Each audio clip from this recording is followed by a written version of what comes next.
Blue Jays out and about, headed back home. Just came from acupuncture, just getting myself together, and seeing what's going on with everybody. And I ain't seen nobody last, so I just hopped on for a hot second, see what's good with it.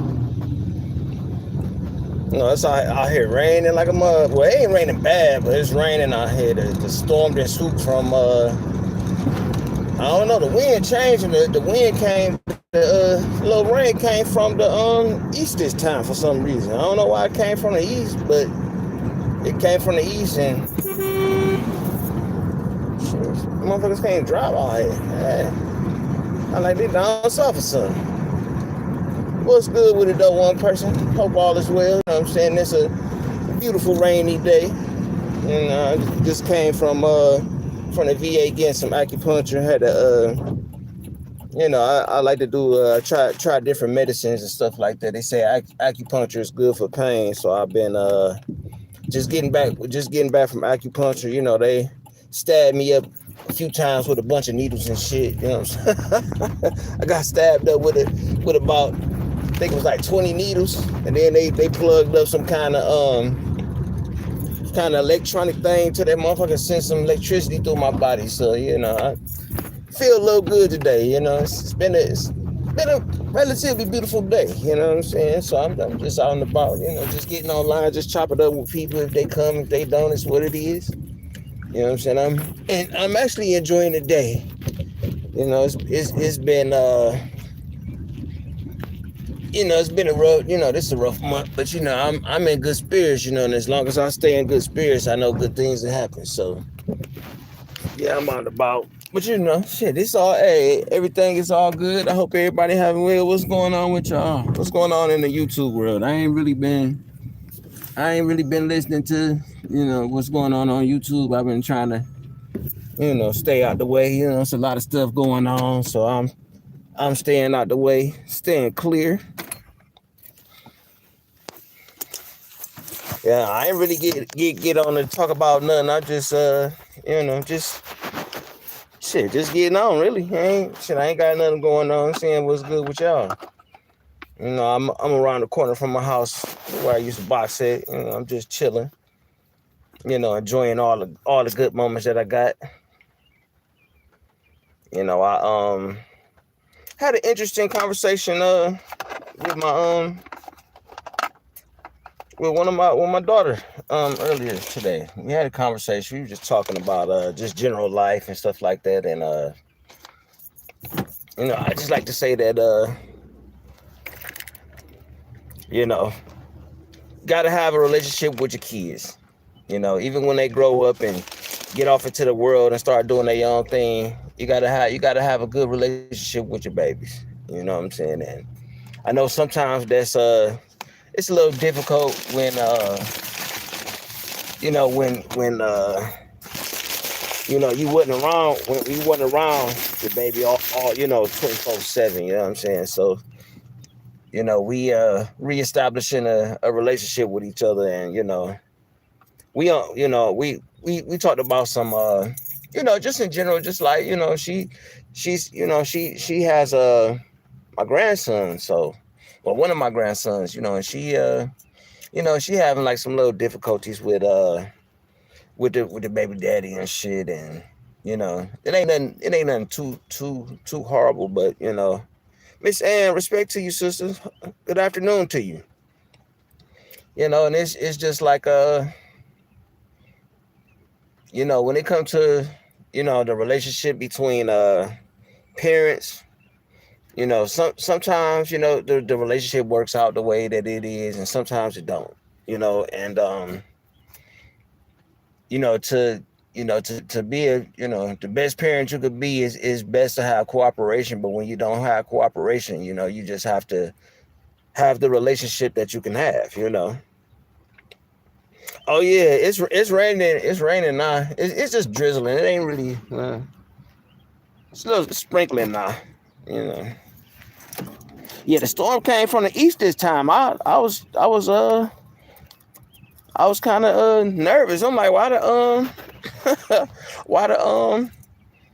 You know, why it come from the east? Like it normally come from the west. You know, the storm patterns always come from the west, but it came from the east this time. I'm kind of curious of what's going on. But so my daughter, she was just talking about the relationship that she had with her baby daddy, and you know, it's just it's a lot of things that she wasn't told, growing up, because like I wasn't necessarily around, all the time. I was around, but I wasn't around all the time because baby mama had a husband and stuff like that, and she got married, and it just made the relationship a little bit difficult, but it wasn't too difficult. Not worth it. What's good with it? Hope all is well. Hey, bro, I definitely appreciate you, bro. You know what I'm saying? And the advice you gave me, bro. Like, you gave me some some sound advice, bro, and I appreciate it. You know what I'm saying? I'm trying to maintain and hold on to my world, to my word. You know what I'm saying? So I definitely appreciate you, bro, for you know what I'm saying, for you know what I'm saying, just your wise words. You know what I'm saying? I definitely appreciate you, bro. But yeah, so my daughter, it's some things that my daughter was missing, as far as knowing about relationships and stuff like that, because she only was given one side of it, and you know it's like, whenever she have an issue with like whenever she have like a problem that she need to be solved, and she just needs somebody to talk to, she always reach out to me. Like, she don't even talk to her mom like that. So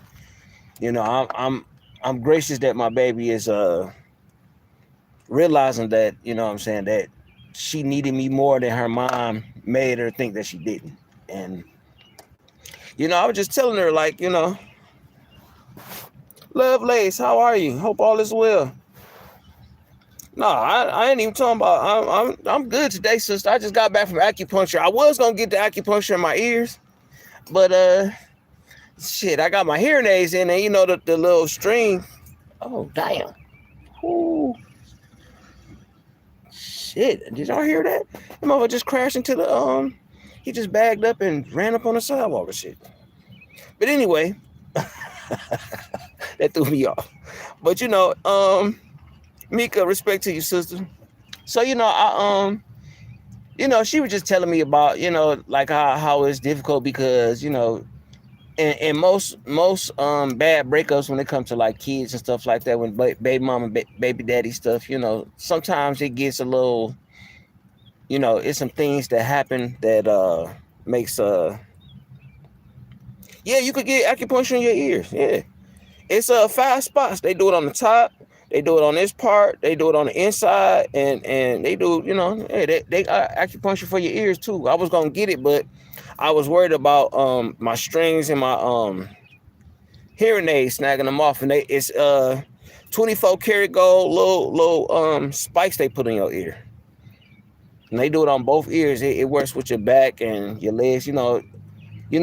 I don't know if y'all believe in it, stuff like that, but don't do it. I already done it before, Lovelace. I already done it before. It works, but the only reason I didn't get it because I didn't want my strings snagging them out. So it's gold. They use gold because gold has medicinal healing factors. This is like Eastern medicine. So it's a little.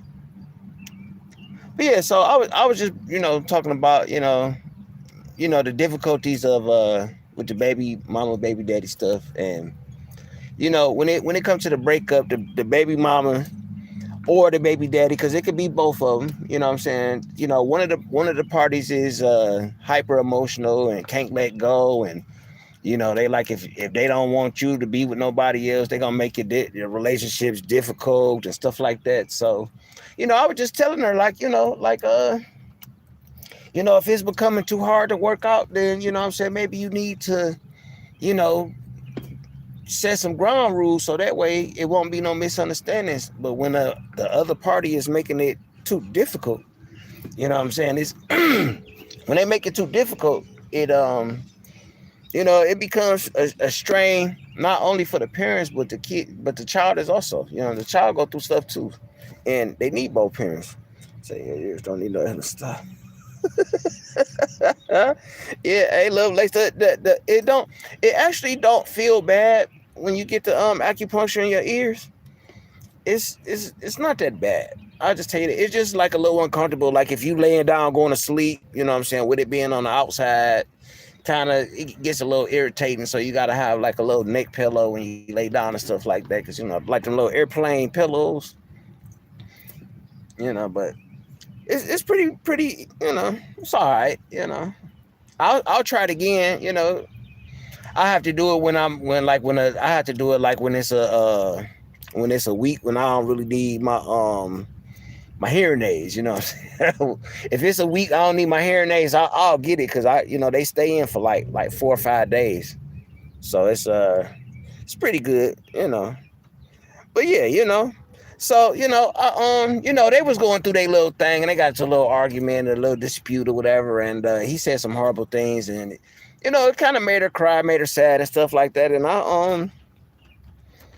I've been getting the same advice that I've been getting. It's the same advice I gave her. I told her, like, when people try to intentionally hurt you, you just gotta, know that the person is hurting, and it to make you hurt makes them feel good. So you gotta, say try your inner thighs. You ain't love. So we talked for like about 2.5 hours. We just sit there and talking, you know what I'm saying? And most of the time when my daughter calls me, she already had an answer, but she just needs somebody to talk to. And then I always tell her, like, baby, I was like, I know that you called just to talk to me, but you always had an answer, and always trust yourself. When my I've always been open and honest with my daughters. You know what I'm saying? Shotty, what up, though? What's good with it? So I've always been honest with my daughters. All of my kids, all of my children, I've been honest with, and she normally know the answer. Sometimes when she don't know the answer, she's still in the direction of the right answer. But and it's just when it comes to like the dynamic of the relationships of mothers and fathers, if they're not married or together and stuff like that, it throws a strain on a relationship, and that strain could affect your life, your livelihood. Like it could affect your performance as a parent, or your performance as pursuing your job and stuff like that. Like it can affect you in a lot of negative ways. And I was just telling her, like, focus on just if the relationship is getting too out of hand, just let it go. You know what I'm saying? Just walk away. It's easier to walk away and let the person miss you, and then when they find out what they missing, if it's supposed to be the way that it's supposed to be, then you'll be good. But don't stress yourself over it, because everything is some things are just not meant to be. And my daughter wants, she wants to make it work because of the situation with me and her mom, and she's doing everything she can. But it's just sometimes you got to walk away, and you got to give up. And it was kind of hard. It wasn't hard telling her the truth. It was hard, to hear her cry, not hear her cry, but to hear her sad, and it was hard to hear. So I had to tell her the truth. And she came to some clarity, but it was just a simple fact that, what I'm saying, like, some people are just not adults, mentally. And if one parent is an adult and the other one is a kid, it's gonna make the what I'm saying, it's like having another kid, another personality that you got to deal with. So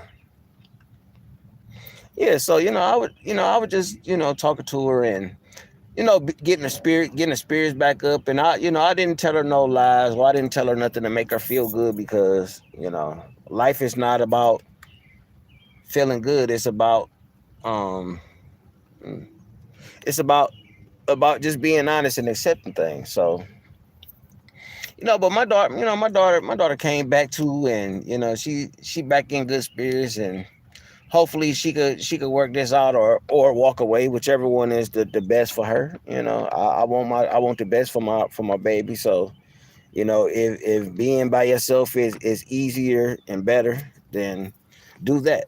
You know, but don't put yourself in a compromising position where you're gonna be, you know what I'm saying, you're gonna be detrimental to the child, you know.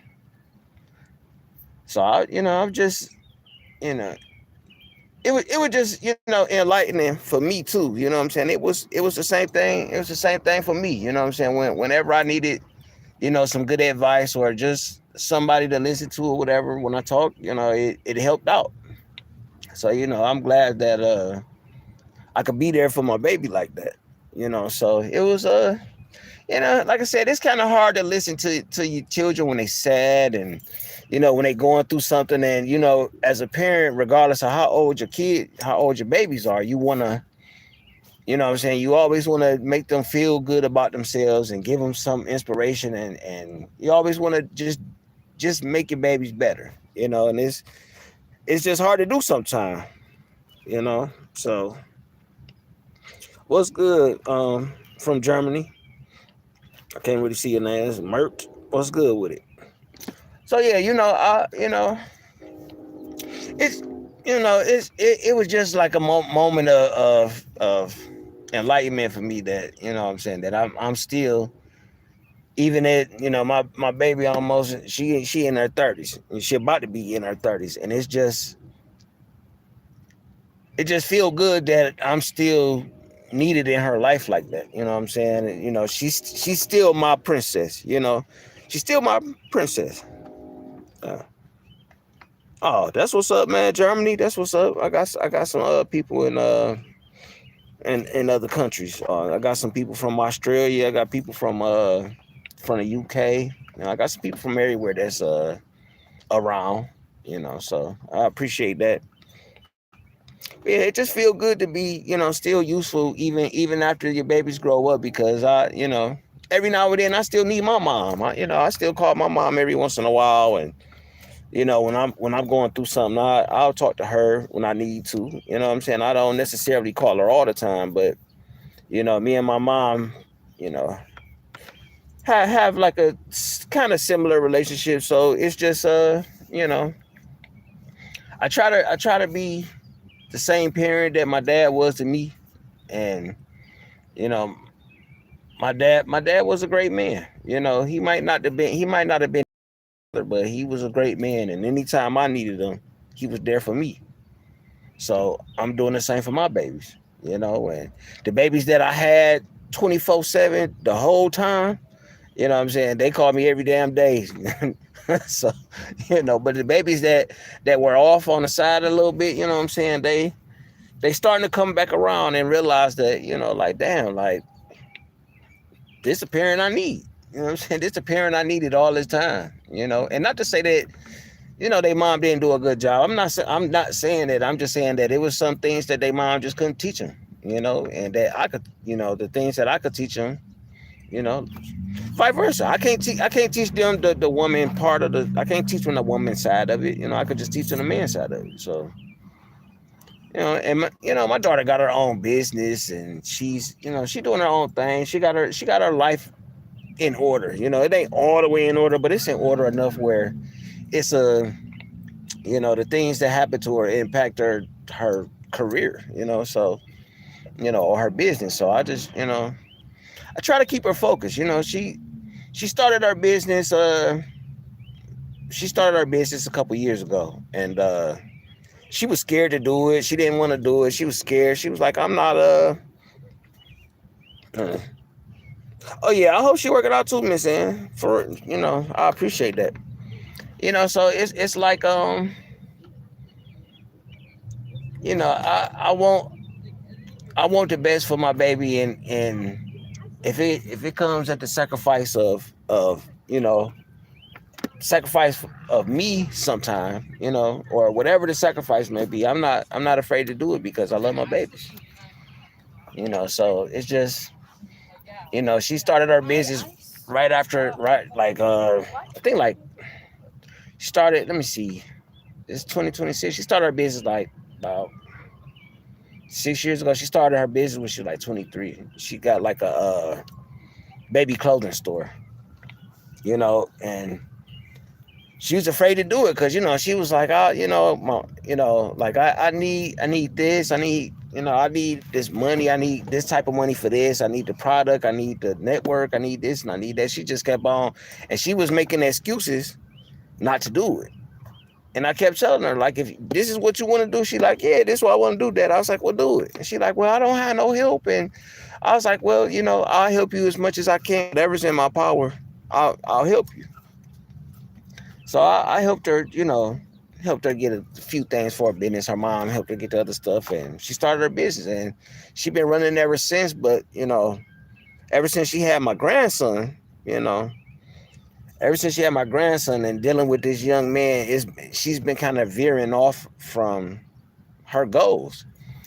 And I was telling her, don't sacrifice your goals for for a man. You know what I'm saying? You have goals set for yourself. You have to accomplish those goals for yourself, and you know, you can't depend on somebody else to help, somebody outside to help you, So yeah, that's my princess, Miss Ann, and she tell me all the time she need me all the time, and she just, whenever she need me, I'm there. And if she called me and I'm not available to answer the phone, I call her right back when I'm available. So we sit on the phone for hours. You know what I'm saying? It's not all the time, but we talk, maybe 2-3 times a month, you know what I'm saying? And, whenever she come through with my grandson or whatever, but, my princess need me. So, I was just a voice of reason for her.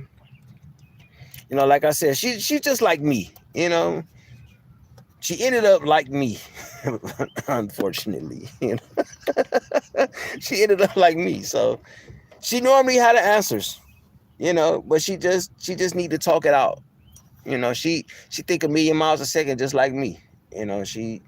She's versatile, she's adaptable, she can adapt, but the difference between me and her is that when she gets into her emotions, she don't know how to separate her emotions from what she think, and I've been trying to, work with her on that. Like, you got to let go of, what I'm saying? Like, whatever you can control, that's what you worry about. The things you can't control, you just got to let it go, and you got to let it play out. You got to let the game go as it's going to go, because there's control. And, she was spoiled, when she was a kid. Her mom bought her everything, her mom didn't teach her the outside of life. My baby mom just bought her stuff, and she paid to, she just paid for her. I don't know how to explain it. My daughter didn't go without, and my daughter didn't have to work for nothing. You know what I'm saying? My daughter didn't learn a work ethic from, she didn't learn a work ethic from my baby mom. She just learned that you got to go to work, and you got to work and work and work. My baby mom working herself to death for somebody else. And I told my daughter, like, it's another way to make money. You know what I'm saying? Like, you can start your own business and you can make your own money. And what's the sense in working hard and working yourself to death for somebody else to get rich, and you could do that for yourself? So she's like I said, she's been in business for a few years, and she have her slow months. She have her fast months. So I told her that regardless to the slow month or the fast month, when it comes to working hard for yourself, that means that you know what I'm saying, you're gonna have some hardships, so you just gonna have to go through them. And she's waking up. It's taking her some time, and as long as I'm there helping her, I'm giving her the blueprint. Like, let me see if that far. Oh yeah, I love Lovelace. I don't have no choice. You know what I'm saying? This is, this is an obligation that I have to do. So, and I always say things to encourage my baby. Like, I'm not one of those. I'm not gonna beat her up if she fail. You know what I'm saying? If she fails, what I'm saying, I'm gonna just tell her, like, okay, you failed. Now you got to do something else, because failure builds character.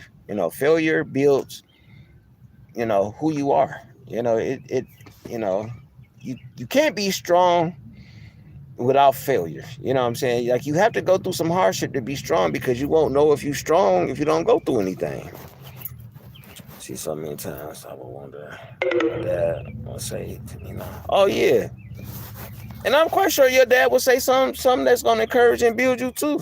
You know, like, that's what we supposed to do as parents. We supposed to encourage our kids. We're supposed to inspire our kids. We're not supposed, you know, from my perspective, I don't think that we should teach our children, you know, work ethics. We should teach them, emotional intelligence, spiritual intelligence. Teach them, that, you have to use your mind more than emotions. And a logical woman is something that's, is rare, because, everybody is running off of emotion. And, I'm a thinker. So I'm telling my baby, like, you got to use your mind, baby. You can't use Miss E. Respect to you, sister. Hope all is well. And I tell my baby, like, you look, you gonna go through failure in life, and don't let that failure be the end game. Don't let it be the outcome. You know what I'm saying? Like, it's always an opportunity to change your direction. You know what I'm saying? And if you're doing something and it's not working, just switch up and do something else. Try. You gotta try new things, and you can't allow the failure that you have to defeat you. And I promote that to all my babies. Just to let them know that you know like, you got somebody in your corner, but you still gonna have to go through this by yourself. Yeah. Oh, Miss Eve, I got to. You gotta leave a comment so I can make it mine. Yeah, I was just speaking on how I was, like, just my day, like, my babies are valuable to me, and I know that everybody else value their kids. I'm not saying that I value my kids more than anybody else. I'm just saying that, I value my babies, and whenever they fall, what I'm saying, I'm gonna reach out a hand to pick them up, you know. You see a picture dancing doing hustle. I'm just, and people give me the same, because, hey, look, every now and then I slip up and I fall, you know what I'm saying? But when my kids fall, I just reach my hand out and say, take my hand, I'll pick you up. But I'm not gonna reach down and pick you up. I'm gonna just stick my hand out. You gotta take my hand, you know what I'm saying? And I'll pull you up. But you gotta reach up, you gotta meet me halfway. And that's what I do with all my babies, So it's just a see the sun that came out, I started smiling and shit, man. What up though? What's good with it? So I value my grown children. Oh yeah, for sure, Miss Eve. That's how, and that's the thing, like,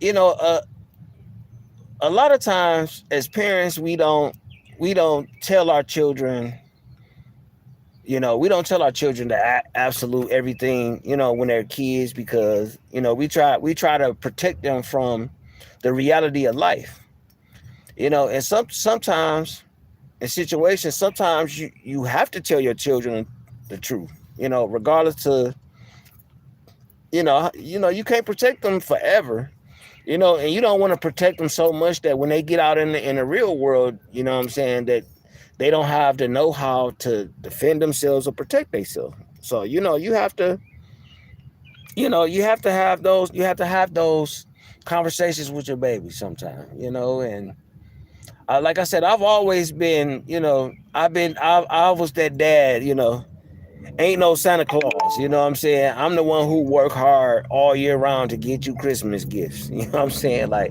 I'm the one who do this. I don't give credit to somebody else for things that I'm supposed to do as a parent, so I just, when it comes to parenthood, I'm a little bit different when it comes to my kids, I'm basically almost the same as my dad, but it's a little bit different with my dad, because my dad was married and I was the outside child. I gotta drive home. Yeah, say when they hurt, I hurt. I tell my children. Yep, that's right, Miss Eve. You supposed to listen. It's a lot of people that don't even take the time to have the growth with their children when their children grow up.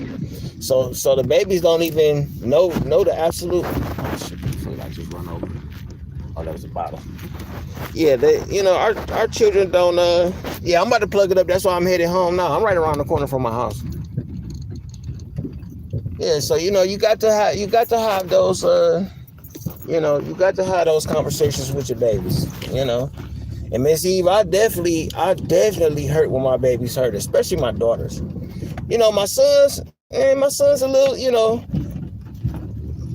A couple of my sons are they capable, but they every now and then they still need a little guidance. So when it comes to my sons, it's a little bit easier because they relatively have all of their emotions, but my daughters,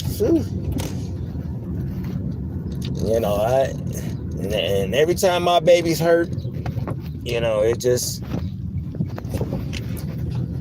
this a lot. I know my phone probably going in and out. Hold on, I'm pulling up to my house right now, y'all. It's I got a little dead zone in front of my house, so it's probably gonna do some in between.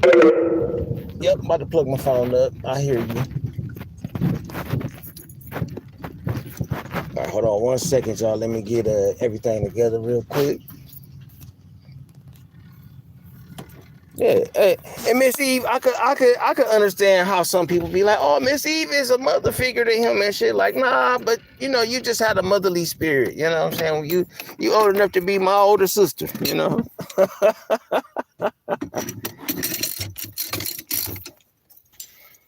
right, hold on, y'all. Put the club on.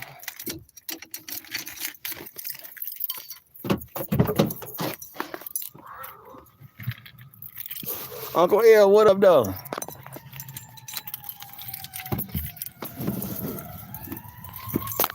Hold on, y'all. I'm walking in the house.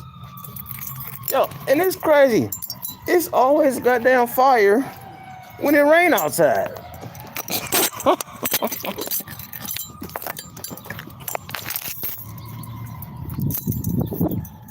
You done cleaning your porch? Zamir, you done? You done cleaning your porch? I say you done with your porch? You done with your porch? All right. I'll see you later, man.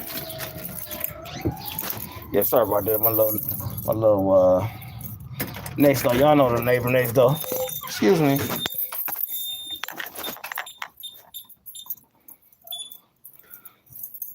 All right.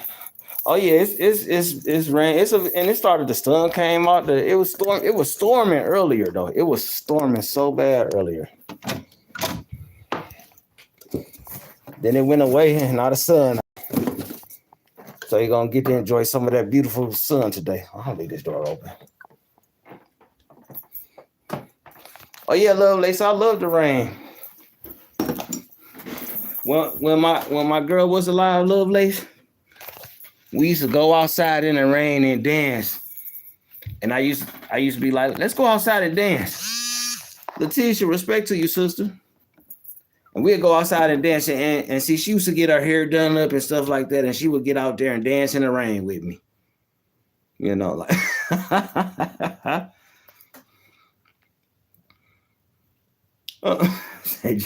Jay gonna push you.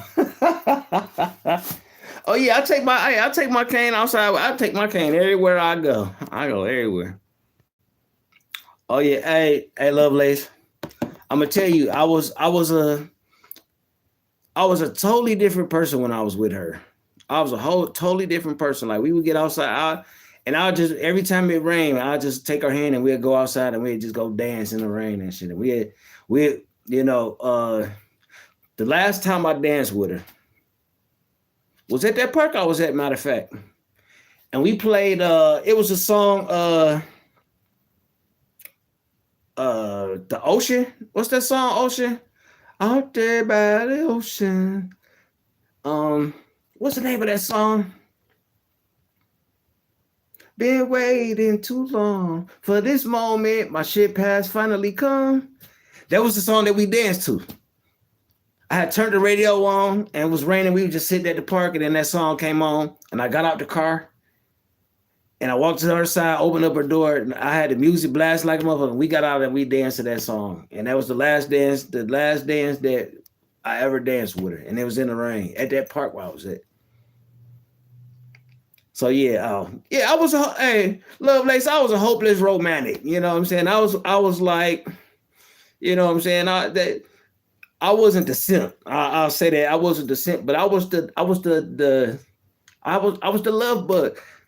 Her and my daughter that I was talking about, they had a conversation, and I think she the reason why my daughter, me and my daughter had a relationship that we have now because she was talking to my daughter and she was just telling my daughter how good of a person I was to her, and she was telling my daughter stuff about me that she didn't that she didn't know about me, and then she's like, Dad, I never heard a woman speak so highly of you like that. I was like, well, baby, you didn't get a chance to know me.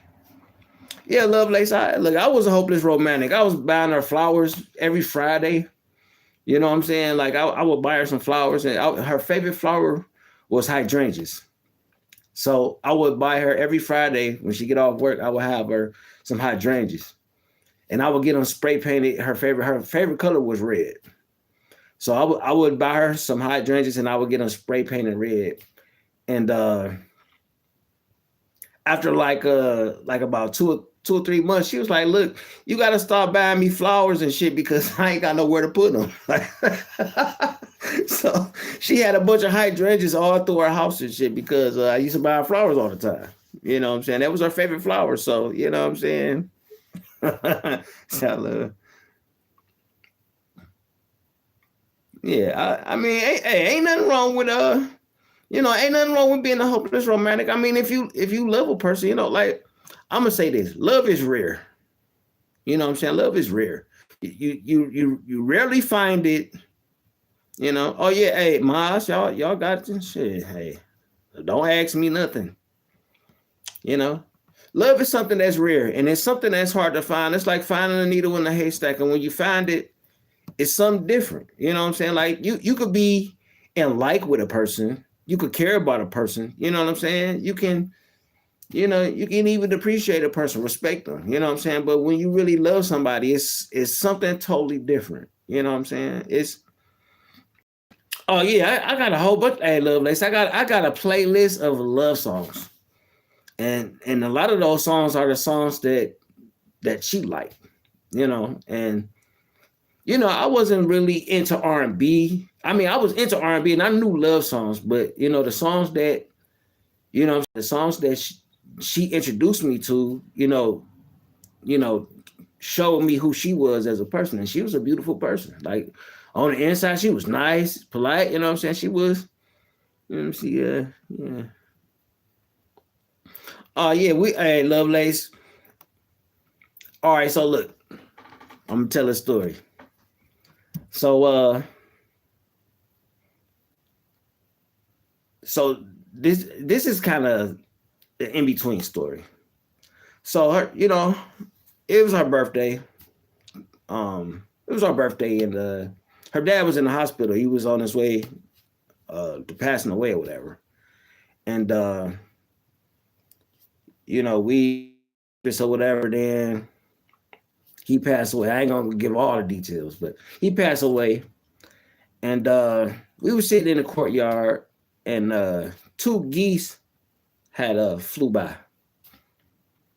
And I was like, yeah, that's I gave her a hug and so I was like, that's your dad's spirit, and that's the spirit of love. Because 2 geese, geese are birds that they pick a forever partner.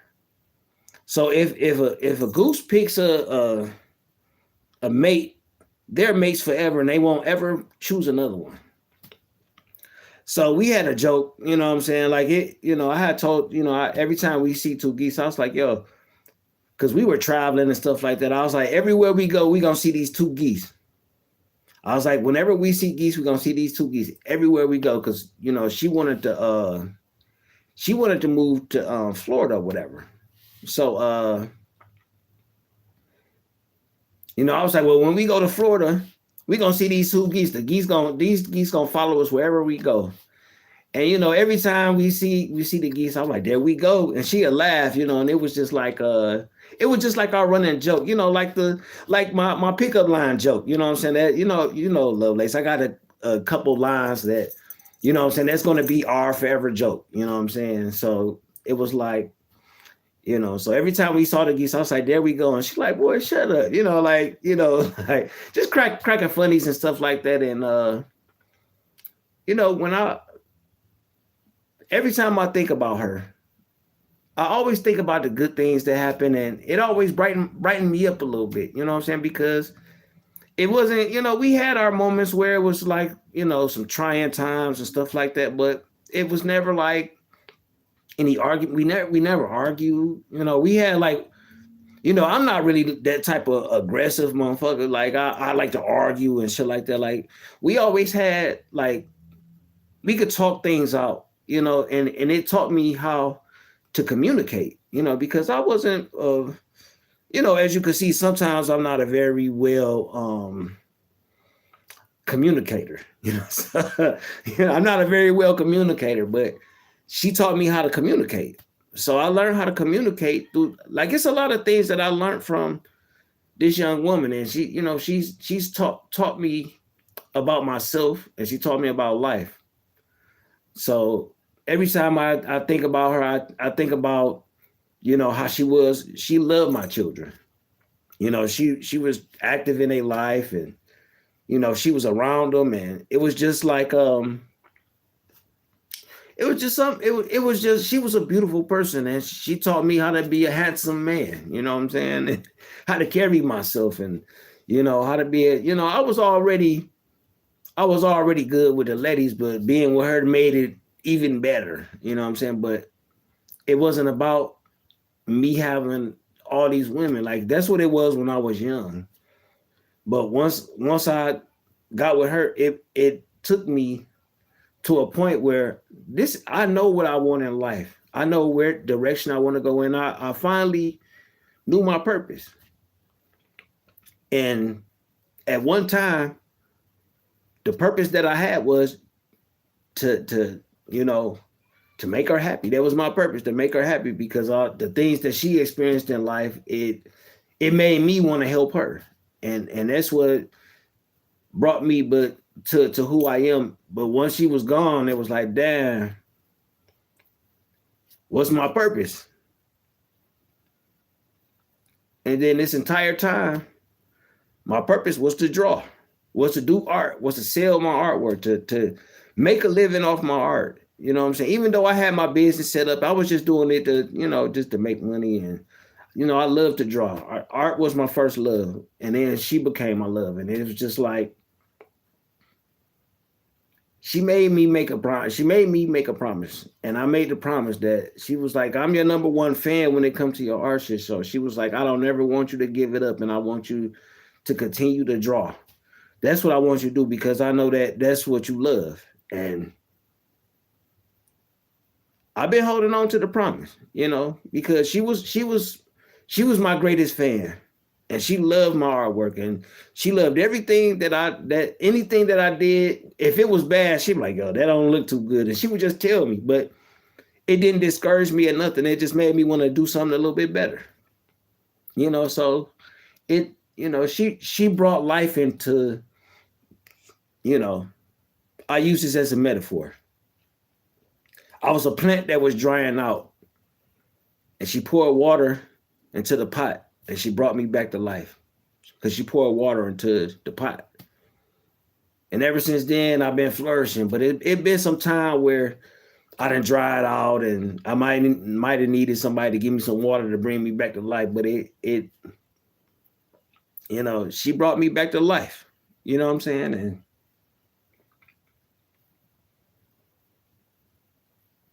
on the 19th of this year, well, not this year, but the 19th of this month,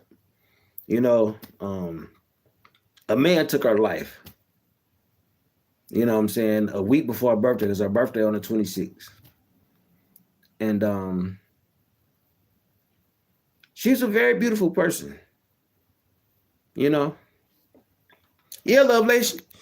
I wasn't this person before I met her. I wasn't this person. You know what I'm saying? And she helped turn me into a better person. You know, and I can say that I can respect that and I appreciate that because she was definitely a changing point in my life. You know, yeah, and you know, and like I said, this year just was a little bit different for me because you know, some things had happened, but it's like every time I think about her, I just laugh. You know, I laugh at all the moments that we shared. You know what I'm saying? I remember we had a snow fight. One of the winners, we had a snow fight, and she picked up a snowball and threw it at my back. So I tried to, like, you know how they shovel the snow and it's like a pop. We was in the park, like at one of my parks, at the water parks and shit, where I go and sit. And the snow was piled up. So my crazy ass, she threw the snowball at me. So I picked up a snowball and threw it at her. I ain't hit her hard or nothing. And I threw it back at her. I jumped on the damn snowbank and I tried to jump over that motherfucker do like a little, you know, like some ninja shit. And I fucking slipped. And I crashed into the motherfucking the snow pile, and I slid down like Looney Tunes and shit. Like, you know how like on a Bugs Bunny cartoon when you slam into the wall and then you slide down and shit. That's what I did, and we laughed about that shit for like days and shit. Like my old ass tried to do some motherfucking ninja shit and did a Looney Tune. Like like I slid down and shit, and I laid on the ground and shit like I was hurt. You know, like I guess look, I done had some great moments in my life that really turned me into this good person. Well, I ain't gonna even say I'm a good person because I really ain't a good person. You know what I'm saying? I'm just, you know, I'm who I am, you know. Just, yeah, hey, look. I done had some fun. I done had some funny moments, you know. You know, and it's, you know, just, you know, my daughter wouldn't be who she is. Oh, and I appreciate that. Thank you, sister. Like, I have some stuff for the ladies too. You know what I'm saying? My artwork is, you know, most of the artwork that I've shown is for clients.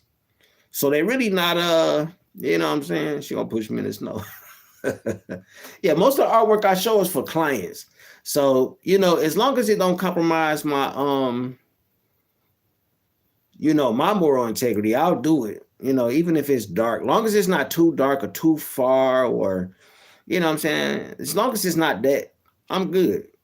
So I do have some stuff that I haven't shown yet on my on any of my social media because I have been procrastinating. I'm not gonna lie. I've been procrastinating. There's some things, some of my personal things I've been procrastinating, not with clients. So yeah, some things that I you know, I got some. Miss Ann, wait till I finish it. I got this art piece that I'm working on. It's called Natural Woman. This is my personal shit. This is my personal artwork. It's called Natural Woman. You know, I think I explained it a couple times, you know what I'm saying? But you'll see it, and I think it's beautiful. You know, I'm working on it, and I'm working with a new technique. You know, it's digital, but I'm using like digital paint brushes. So I'm using a whole different technique that I haven't learned yet. And shout out to O Speaks, because I'm incorporating a technique that he's been doing on. I don't know if y'all follow O Speaks, but O Speaks got an art channel that he does, and I'm you know, I'm a fan of his artwork. I'm a fan of a lot of the artists that's in the sector, but he has a technique that I'm not familiar with. But I've been watching and paying attention to how he does it, and I'm using that technique, but I'm using paintbrushes or digital paintbrushes. So I'm applying what I learned from him to what I'm doing. So shout out to O Speaks, you know what I'm saying? Artists help build each other. We learn from each other, and we apply what we learn from each other into our own artwork. So shout out to O Speaks. O Speaks is cold, y'all. I don't know if y'all know or not. O Speaks is a talented young Solstice, respect to you, my Detroit sister. Yeah. Oh, Speech is an exceptional artist. You know what I'm saying? He has an art style that, you know, it's if I was that type of person, I would be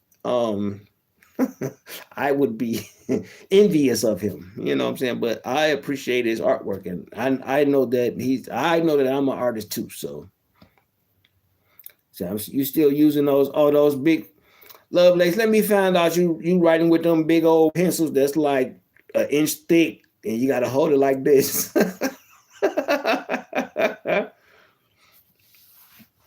Yeah, I gotta let me see. Let me see my first comment. Oh, hold on. Let me go back. Hold on 1 second. Let me go back and check.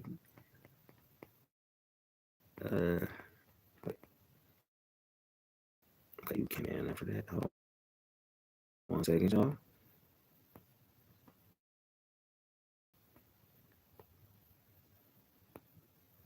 No, I didn't see your first comment. I didn't see your comment. My apologies, sister. Can you type it again if it's okay? Yeah, Lovelace. I know you got them big old pencils. You got and that pencil's like yeah,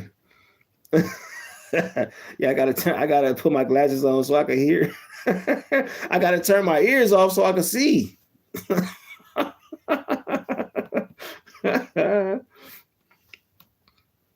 Yeah, but it's some things about me that people don't know because I haven't I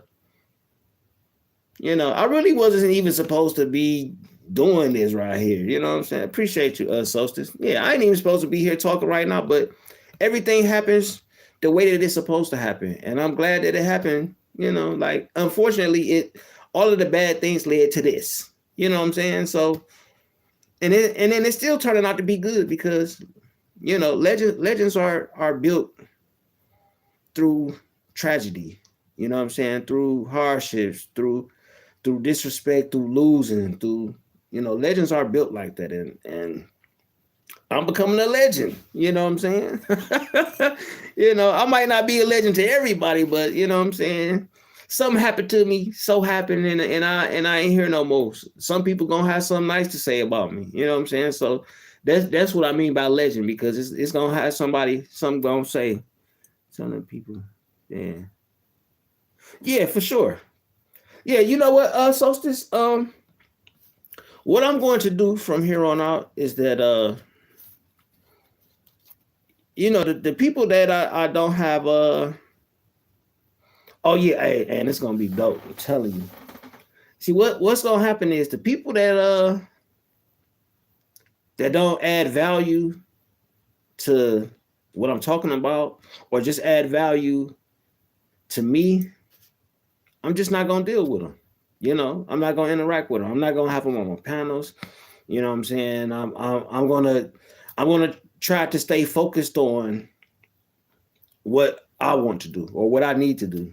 And having fun is one of the things that I need to do. So I'm not going to allow people to disrupt my peace and my fun, because that's what been my problem. I've been entertaining people that have no value or add no value to my life. So I need to stop doing that. I need to start adding people that add value to my life so I can have a better outcome. So that's where I'm at with it now. Like I can't change my life. My life happened the way that it happened. Everything went the way it went. There's nothing that I can do to change that. You know what I'm saying? So if people want to judge me for that, they can judge me for it, but they could judge me over there. They don't have to talk to me about, they don't have to criticize and down talk my life, because everybody's been through hardships. So whatever hardship somebody else go through, I'm not going to use that against them to try to judge them or talk down to them or disrespect them. I'm just going, hey, your life happened this way. It's what it is. Hopefully you become a better person from it, because, yep, it's raining, Solstice. Yep, it's sprinkling. And the sun that came out.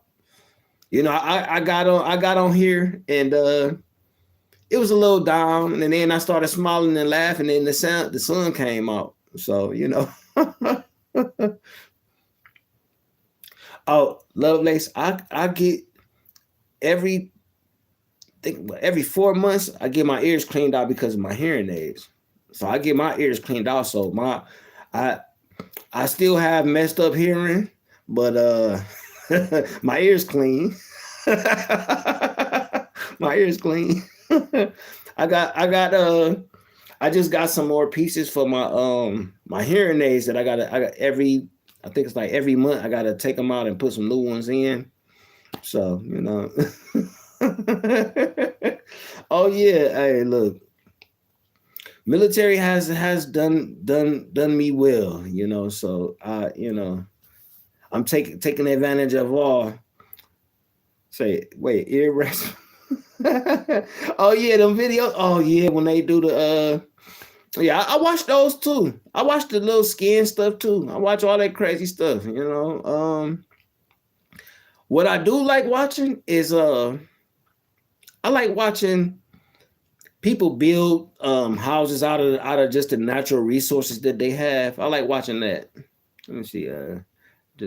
Just talked to a childhood friend about the old timers picnic in July. Oh, you talking about that Belle Isle? Yeah, they in July. Oh, so y'all having something in July? Yeah, July, August is late June, July, August is the perfect time. They having if they have it in that Belle Isle, shit, I'm probably gonna crash the party. You know, I crashed the parties at Belle Isle. You know, I'm one of those dudes. You know, especially if I got your color shirt in my car. Oh yeah, I'm throw that motherfucker on and crash the party. I'm gonna be an old timer too. You see, I look like him. I still got a young face, but I could blend in. You know.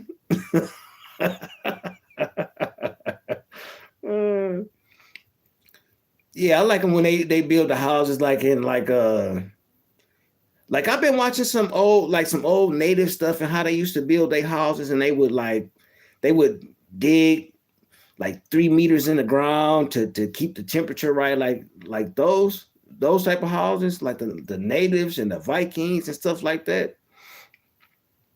Say young face, oh yeah, hey Lovelace, I look old sometimes now. Like if I shave my face, I could look 40 maybe. For the Connors. Oh yeah, you talking about Connors Park? Yeah, yeah, yeah. That Connors Park. Yeah, that Connors Park. I love the for the Connors. Yep, yep. Next to Harris Park. Yeah, right. Yep, right next to Harris Park.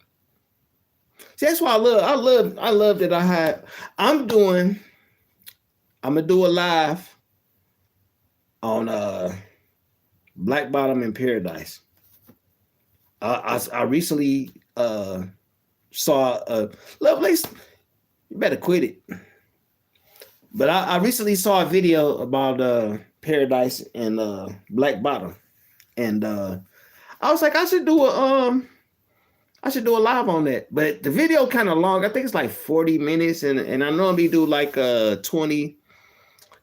But maybe I try to do like in between 20 and 25 minutes. Try not to do so long because you know, I don't want to be too long with the presentation. But I was definitely thinking about doing that. Yeah, socials come up and visit your hometown. Come and hang out. You know what I'm saying? Lovelace, you all right. Black Bottom. Hey, Lovelace is called Black Bottom. It was where all the where the black people from the South, when they came up north to you know, get jobs and don't say interviewing. Yeah, for sure. Oh, I'm definitely, it's on my mind because it's like I said, it's 40 minutes. So oh yeah, you are aware, Lovelace, my bad. But yeah, that's what Black Bottom was. So come to find out, where all the freeways at in Detroit is where black people own businesses and had houses and everything. And it's just crazy. Like I seen a picture at the museum where they had where where the 75 freeway is, that they had houses, and they had the houses, they had the businesses and everything. Yeah, yeah. I got a lot of history there. My Comey Young and my granddad used to run numbers back in the day. You know, I think my mom talked about that. Yeah, so you know, I got a strong bloodline in Black Bottom and Paradise. You know, so it's, you know, all downtown, and you know, like I come from a very, you know, my granddad, you know, yep, it was our own. Yep, my granddad, Teddy Harris Jr., famous jazz musician. He all down in Eastern Market, you know what I'm saying? When Eastern Market, you know, the jazz club down there. You know, the fish market, the meat market out there. Like my granddad he used to play at Burt's. It's a place called Burt's. And that's where all the famous jazz musicians used to come, all the singers, and then they got another Burt's on Livernois. But the original Burt's was on Russell Street, and Russell Street was, you know, it used to be yep, definitely. Yep. When I was a kid, I caught the end of it. You know, I caught the end of the, you know, when I was coming up, the crack era was coming in. So it started dilapidating, you know what I'm saying? And so it would just, everything started getting bad once the crack era came in, and it started getting bad. But now, Solstice, if you come up, you're not even going to recognize it. And it's still going to be beautiful, you know what I'm saying? Because you know, Detroit has been, people have been coming to invest, and there's a lot of investors that's coming in, and they're buying up the properties and trying to make everything good. So downtown, if you go downtown, sis, it's, whew, you're gonna remember the streets, but it's gonna look different. Like if you go to I know you remember Cadillac Square. It's not Cadillac, it's Campus Martius now. And it's got like a Woodward, it's like a little circle skating. They have like concerts, you know, little small concerts and stuff like that. So downtown is really, really changed, but it's so beautiful down there. It is so beautiful. I go down there. Like I said, when I go driving, I go drive downtown, and one day I might it's getting hot now, so I might park and just walk around and just show what downtown is, you know. Like, you know, we got such a bad reputation, you know, up here, so home will always be home. Yep. Yeah, this is definitely, whew. I've seen, you know, like I said, I caught the end of the great era, and then I went through the bad era, and then not so good and all good. And, you know, like I said, we on the rise now. Like I want to, you know, I'm a part of Detroit history, you know. Let me see. Yeah, I heard of Vanity Ballroom. Yeah, my mom talked about the Vanity Room. Oh, Solstice. Okay, so I know you're not that much older than me, but you remember how many theaters it used to be in Detroit? You remember it used to be theaters. It was over 100-something theaters in Detroit by itself. It was over 100-something theaters. Let me see. Most of the states have bad reps, but yeah. Hey, not worth it. This, man, a lot of bad ones. You know, Comey Young was one of our mayors. He was mayor for shit. He was an unofficial mayor back in the 50s. You know what I'm saying? Campus Martius when I work. Oh, okay, yeah. Okay, so so that's yep. But yeah, this I forgot what I was talking about something real quick too. Anyway, I got a million thoughts, so I can keep going. Oh, for real? Oh, wow. So yeah, it was a movie theater damn near. It was movie theaters everywhere. And when I was coming up, they had a riot. They had the riots in the 60s. So when I was coming up on between right there on St. Jean and Benito, might even been Lily Bridge, but it was you could see the remnants of the war or when they had the little riots and stuff, and they blew up all the well, I ain't gonna say all of them, but the ones in my area, they blew up the movie theaters. So when I was coming up, we used to walk past this movie theater because my mom used to tell me this used to be a theater, and they blew it up. You know what I'm saying? It was a lot on Woodward, yep, for sure. On the north end, yep, throughout. Yep. Hey, it's a guy that's on it's a guy that I watch on Instagram, and he did a movie list, and he showed like 2 pages of the list of the movie theaters that was in Detroit by itself, and it was like over 100 I think it was over 150 movie theaters that was in Detroit back in the 50s and 40s. Like I was like, damn, like they had all them movie theaters. And I remember the St. Jean, yep. You know what I'm talking about? St. Martin's off of St. Jean, yep.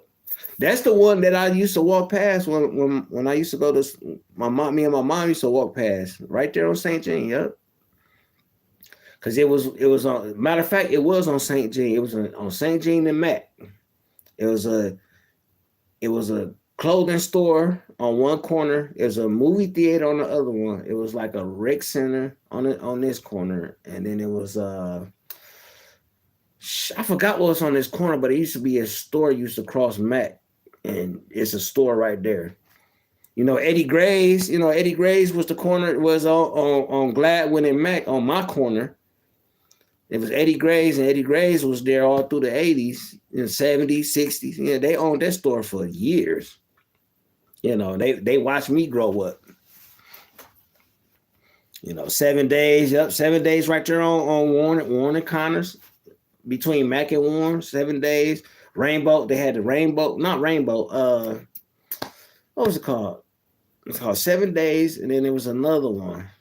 I can't think of it. Wasn't Rainbow, it was shit. It was right there on Connors, right next to 7 days. Is in the back. Had Shoppers World on Warren. Remember Shoppers World? Had Shoppers World right there. You know. Oh yeah, look. I don't even know if they even do that no more. Solstice, like. Like, see, I miss LA Green. LA Green, that's what it was. Right there by 7 days on the backside of Shoppers World. When you go around the little corner right there on Warren. Yeah, and it's just crazy. Like, Detroit has so much culture. You know, from all the people that migrated here from the South, from the West, from you know, from everywhere just to come here to work. What was it? Michigan, Ohio, and Chicago where the plants were. And that's where people settled, you know. The best bar, yeah. Now it's I haven't been to the restaurants lately. I went to the what is it? The Thai, I think it's Thai barbecue. Where they say the big three. Yep, the big three for sure. Yeah, I went to this little Thai, they called it I forget the name of it. Me and my wife went there for our anniversary a couple years ago. And they bring they bring the food around, and they just, you know what I'm saying, after they get off the grill, they bring it to you, they take it off, and every time they come to my table, I be like, yeah, I want my shit I want it well done. Like, I don't want no medium well. I don't want none of that shit. I want all my shit well done. It was like $100, and yeah, them LA Greens was cold. Oh, my mom, see, the thing is, my mom was like my mom and her friends, they were all of us would go together. Like, they had a baseball team You know what I'm saying? Back in the day. Hold on 1 second, y'all. 1 second.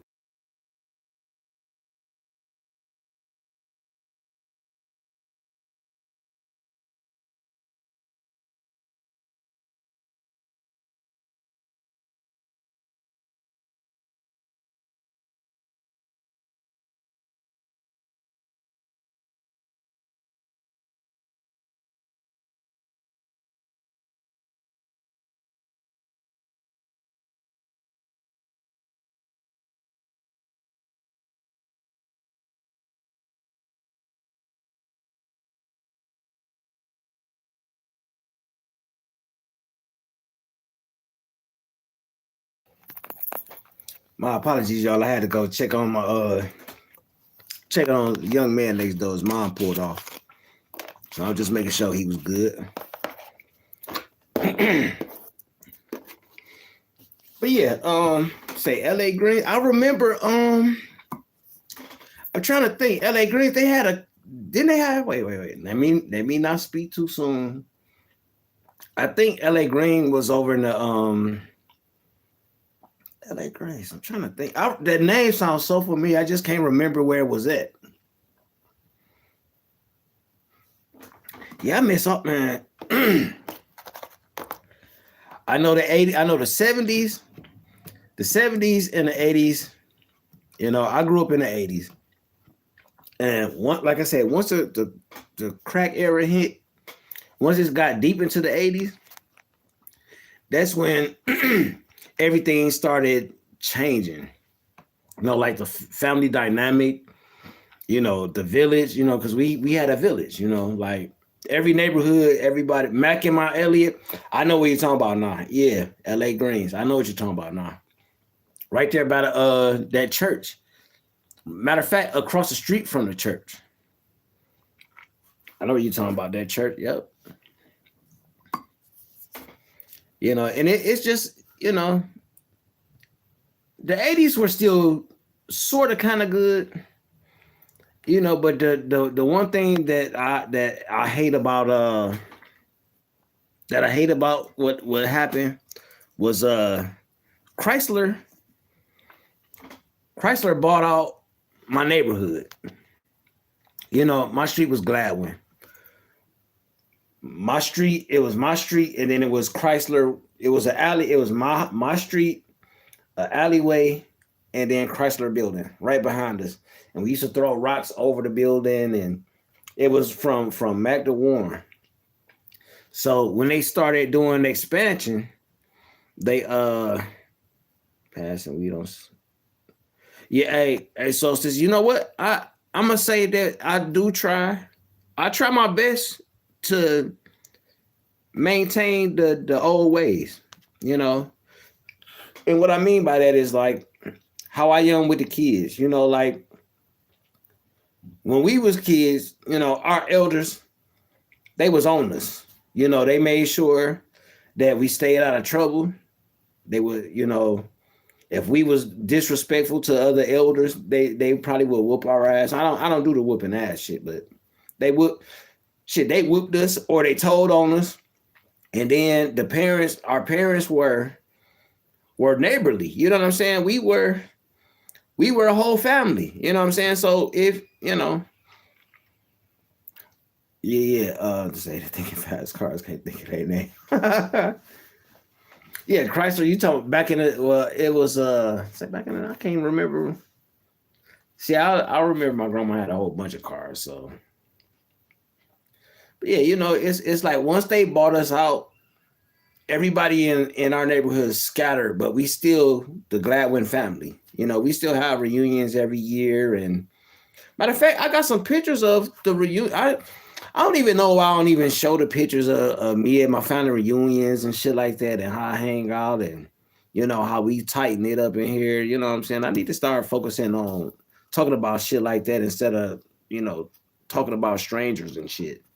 You know, just start showing like, you know, the real life and how life is in Detroit, you know, how we do out here, because it's, you know, it's a lot of in this sector, it's a lot of arguing and hating and stuff like that. Like I would prefer to just, you know what I'm saying, like just have some you know. Good times. Had some real good times, you know. Yep, Gladwin. Yeah, I stayed on Gladwin and Mac. I was between Mac and Sylvester. You know what I'm saying? You know, Gladwin was only 3 blocks. It was only from Mac, Sylvester, Canfield, then Warren. And all of us all the way down was family. You know what I'm saying? You could go all the way to the end of the block. You know, and when I was coming up, Chrysler was an empty factory. You know what I'm saying? Because they had shut down, and you know, we used to go in there, sneak into the building and walk around, and it was just like an empty facility, just all the way down. You know, Gladwin and Mac. Yeah, I'm an East Sider. I'm deep East, you know, as they call it, you know. Yeah, them my stomping grounds. Yep, and shit. Oh, shit, my dad stayed on Hardin. You know what I'm saying? Let's give you all Hardin a section. Yeah, you're right, Solstice. You know, and you're right. And see what I think is that I'm just, you know, I'll stick around the sector, but I'm gonna just do my content and do everything. And you know, all I gotta do is just basically ignore these people that want to have arguments and fight with me, and let them expose how they feel, and let them talk, and let them do their thing, and I just ignore them. Cause the people that's in the sector, I mean, everybody that's here is in the sector. You know what I'm saying? Not everybody, but most people. So. Yep, Montclair. Yep, that all through there. Yep. You know, let them talk. You know what I'm saying? Like, I'm still gonna be around the people that's not really, you know, like my platform is something different. It's in the beef sector, but it's something different. So, you know, if people want to come here, they let them come here, and eventually it'll be people outside the sector who will show up, and shit, we gonna continue to have a good time. Yeah, Beneteau, yep. Gladwin, yeah. Wait, you have family on Gladwin? Oh, Solstice, I might know your family. Harding, yep. Charlottesville, yep. Yep, all of us was cool. You know, like, look, I stayed on my dad stayed on Harding, and he stayed between Canfield and Warren. We stayed on Gladwin between Mac and Canfield, because Canfield is the street that go all the way down. You know, that's the main street, but Sylvester was the small one. You know, and shit, my family stayed all through there. Beneteau, Lily Bridge, Montclair, Harding, French Road. You know what I'm saying? My people was all through there. Like, shit, I could go on any block in the neighborhood. You know what I'm saying? I already know I lost my emojis.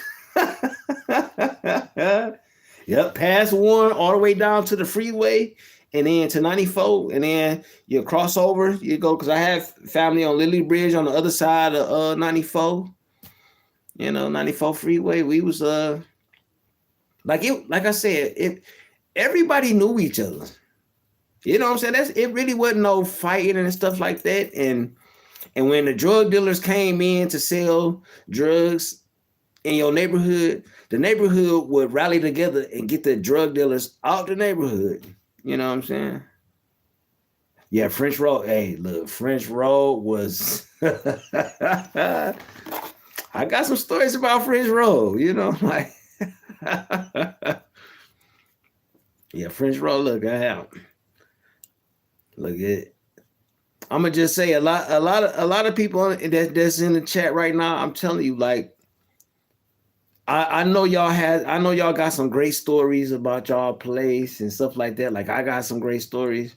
I'm just telling you, like, I done been to some of y'all states and some of y'all cities, and I know y'all got some rich history and rich stories.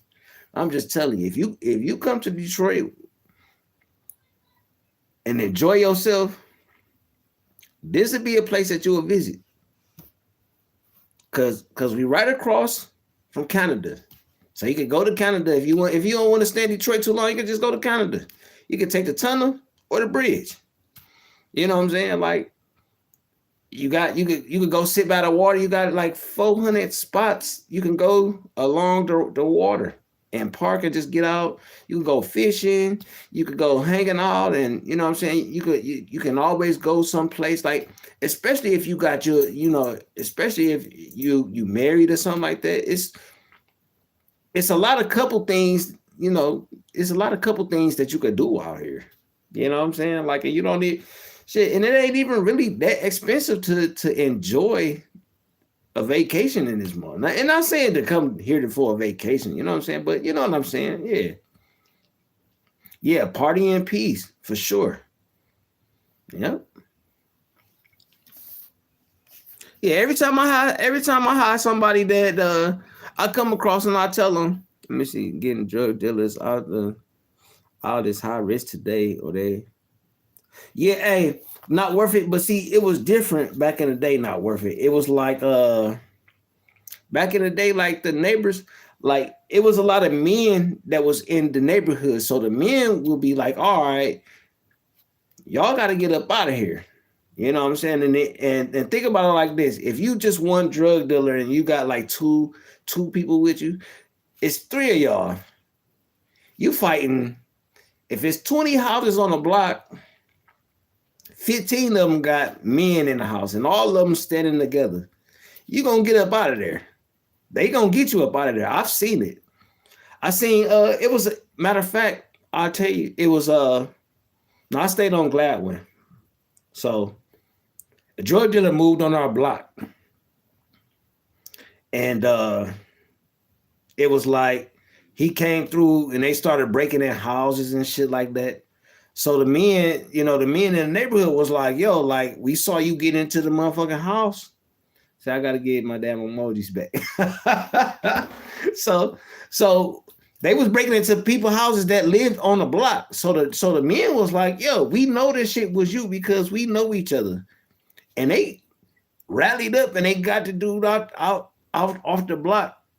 And one day he left. And they waited for him to come back, and they sat in front of his house and told him, like, you gonna get the fuck off this block. I remember this shit like yesterday. I had to been like 6 years old. And they was like, you got to get off the block. And he was like, oh, I ain't doing nothing. They chased him off the block, and they burnt his house down.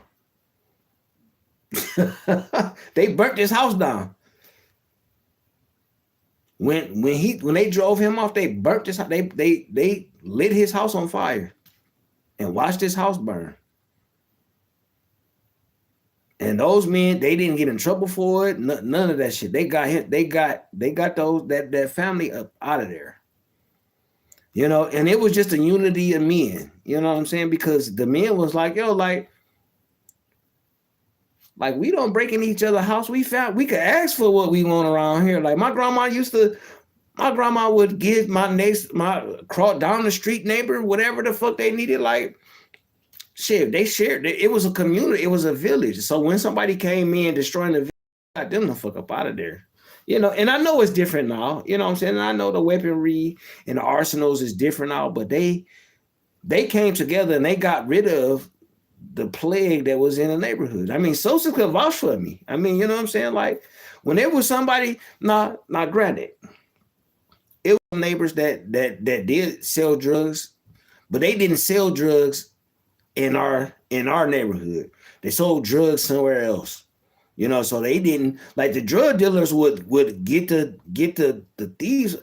Not worth it. I'm telling you, bro, them men sat in front of that house, and when he left, them dudes set the house on fire, bro. Like, I'm down the street watching. I'm like, mama, what they doing? Like, oh, they getting the drug dealers up out of here. And then all you see is fucking fire, just ablaze. And didn't nobody say nothing. The mamas and the elders didn't say nothing. They didn't say nothing at all. They just watched the shit happen. You know, so I mean, I know that it's a different era, but that's the era I grew up in. So that's what I saw. So it's like, you know, like you know, you got to get somebody up out your community that's being destructive and shit. Like if y'all got enough people that's with you, you could get the shit done. You know what I'm saying? Hey, so since you know what I'm talking about, hey, look, get your ass up out of here. You being destructive. You got to go. You know what I'm saying? And they didn't play. You know what I'm saying? Like back in the day, hey, not worth it. I'm telling you, bro. I could pull out so much stuff right now. Like, I'm just telling you, bro. Like when it came to protecting the neighborhood and going against it, like they didn't play when it came to the women, it came to the kids and the neighborhood, all for protection. That bro, they would get you up out of there. You know what I'm saying? Oh yeah, hey, not worth it out. Hey, look, if I was that age back then, and I was up in age with them, I would have been standing with them. You know what I'm saying? Like, shit, I'm on that type of time now. You know, like shit. Hey, look, I got to look. I told the drug dealer that stayed on my block. This was like 3 years ago. I was like, look, bro. I was like, you know, you messing up the neighborhood. You got these people coming in like a motherfucker jumped in my backyard. That's why I got my privacy fence, because, you know, the neighbor next door was doing something. And I was like, yo, like, this motherfucker stole. I had a two-story ladder. And I had it in my backyard. And this motherfucking crackhead bought some drugs and then took my letter and threw it over the motherfucking fence and stole my fucking letter. And I was like, yo, like, you know what I'm saying? They might not steal from you because you selling them drugs, but they stealing from me. Like, you gonna have to stop doing this shit. You know what I'm saying? Like, yeah, hey, look, Solstice. So I was like, look, the next time somebody interact with my house, I'm gonna get you up out of here. And I told him, I was like, yo, like, motherfuckers is stealing my shit out my yard. Like, and this is people that you bringing around. So you don't have to get up out of here. He like, oh man, I'm gonna make sure I keep it cool, because he had some respect for me. He was like, yo, I'm gonna keep it cool. And then something else happened. Something else got stolen. So when one day one of the crackheads was walking through and they was about to go get something, I was like, nigga, if I catch you in my motherfucking backyard again, I'm gonna do you dirty. I ain't gonna say what I said. I'm gonna say that. So every time a crackhead would come by, I would threaten him. And then he said something to me like, yo, why you keep threatening people that keep coming over here, man? You know, I'm trying to keep it cool and blah, blah, blah. I was like, look, bro. I was like, shit keep getting stolen out my backyard. I was like, so if shit keep getting stolen and motherfuckers is making money, I'm gonna fuck up all the money. I didn't resort to violence, but he knew. Cause I go outside, sharpen my knives, clean my weapons and shit. I go on my front porch and do it in front of everybody, so everybody know, like, yo, this nigga got weapons, so I ain't playing. So I just basically, you know what I'm saying, like, yo, you got to get up out of here. No, my neighbor was the dude who was selling. And they coming to my house, they knocking on my door looking for him and shit. They coming to the wrong house. So I was getting tired of them motherfuckers knocking on my door. I was tired of them going in the backyard stealing my shit.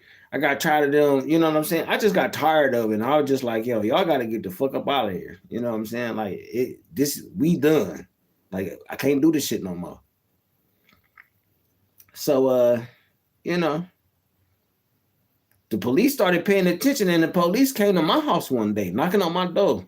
Like, are you such and such and all that? I'm like, yo, I am not that person and blah, blah. I had to show my ID and all type of shit. These motherfuckers trying to arrest me and shit because motherfuckers knocking on my door looking for this nigga next door. Because we got the same color house. So that's how they was mistaken and shit. So I was like, yo, like, look, man, don't come to my house, bro. Like, look, I don't do that shit. You could So I got a camera installed and shit. I got everything. My lights put in the back, and I got some shit set up. But my light went out in the back, of course. So talking about him buying the stolen goods. Oh well, I don't know. I don't know who was if they was buying it or not. But I just know that the crackheads was stealing my shit. So I finally got fed up. So when the police raided the house, I went and sat on my porch. And I made sure that they ain't fucking rough him up or beat him up and shit, because his girl and his kids was in the house. So I went outside and I sat on the porch. So police shining a light on me and shit. I'm like, yo, what the fuck you shining your light over here for? Your job ain't over here. He like, yeah, well, you came outside. I'm like, yeah, I'm just making sure you do your job and I'll put your hands on the nigga. I was like, but I want him up out of here though. Like so they took him out and let the girl go. KD, what up though? So they let the girl and the kids go, but they took that nigga down, and it ain't been nothing since. And the arrows bought the motherfucking house, but I was just sick of the motherfucking crackheads stealing my shit and then coming back and knocking on my door and like, yo, like hold on, like they hop the fence and come and steal my shit and then take my shit somewhere else and sell it. So I was like, yo, like something gonna have to give. So I was being a little reckless. Dude used to let his dog loose. Now I'm gonna say some fucked up shit. I hope y'all, well, I don't give a fuck if y'all mad or not, but he used to let his pit bull loose. And one day my wife was walking to the car and the motherfucking dog was fucking the pit bull. Like he had one of them big ass pit bulls, like shit, thigh high. I'm 5'7", so thigh high. Motherfucker ran up on my wife, gritting his teeth and shit. My wife was froze and she called me on my phone like, yo, the dog out here. I'm like, what? She like, I can't get in the car. I came and grab my shit. I'm out there. Bow! It wasn't a kill shot, but I hit the motherfucker. And ran off and shit. My wife got in the car. So the next day, he come knocking on my door like, man, like, why you shoot my dog, man? Blah, blah, blah. Shit. I was like, well, yo, like, my wife was trying to get in a car and your dog was fucking loose. And it was growling at my wife. I was like, I had to make a choice.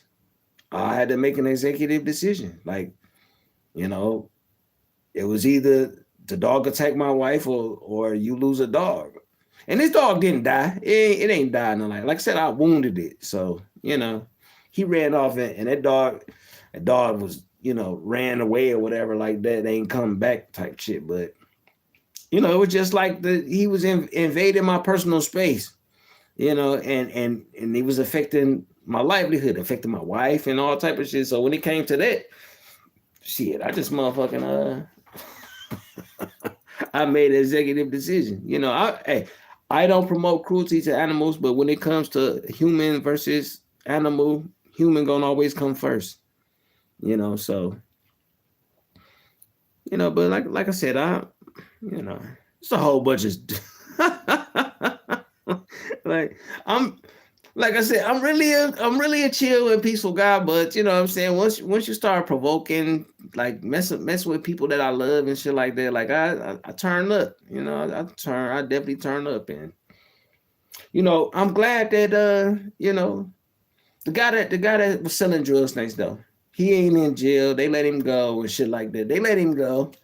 You know what I'm saying? And he moved in another neighborhood and he came over to the neighborhood one time because, my nephew-in-law is cool with him. So he was like, he's like, man, like, yo, man. He was like, man, I just want to let you know, bro, man. I'm cool with you, bro. I ain't got no problem with you, bro. You know what I'm saying? And I apologize for all the shit that we done been through. So we done made good with each other. You know what I'm saying? But it was just funny, like when we was going through that shit, it was just like, he really wanted a problem with me, you know what I'm saying? But he really couldn't do shit because he knew that, hey, look, ain't not worth it. I made an executive decision, bro. Like, yo, that dog was growling like a motherfucker at my wife and shit. I just went in the house. I mean, I was in the house already. I just went in the room, got my shit, Came outside, bow. Motherfuckers, ran off and shit. Came back in the house, put my shit up. Wife drove off to work. You know what I'm saying? Like, I didn't even say nothing. You know what I'm saying? Like, yeah.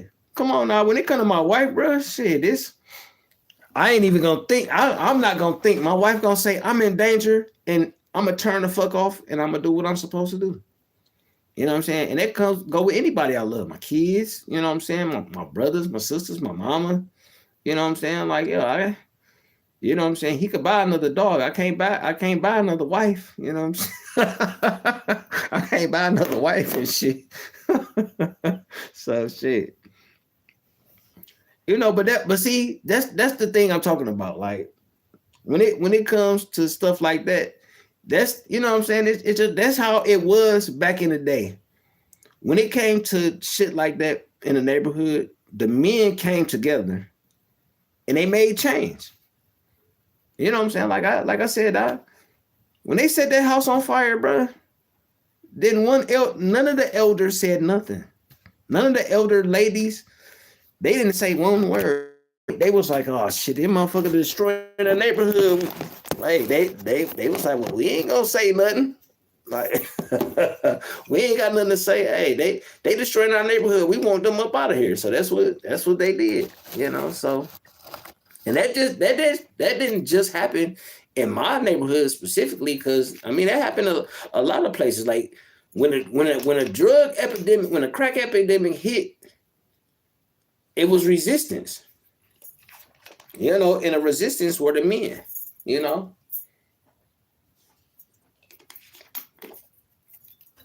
And that's what I miss. That's what I miss about the old school. When it was men around, that when something happened, they forced change. You know? I know damn well that's not. Oh, I don't know, Miss Eve. Huh? Shit, I ignored that shit. Once I seen the name, I ignored that shit. You know, not worth it. Me and Not Worth It we got a contract.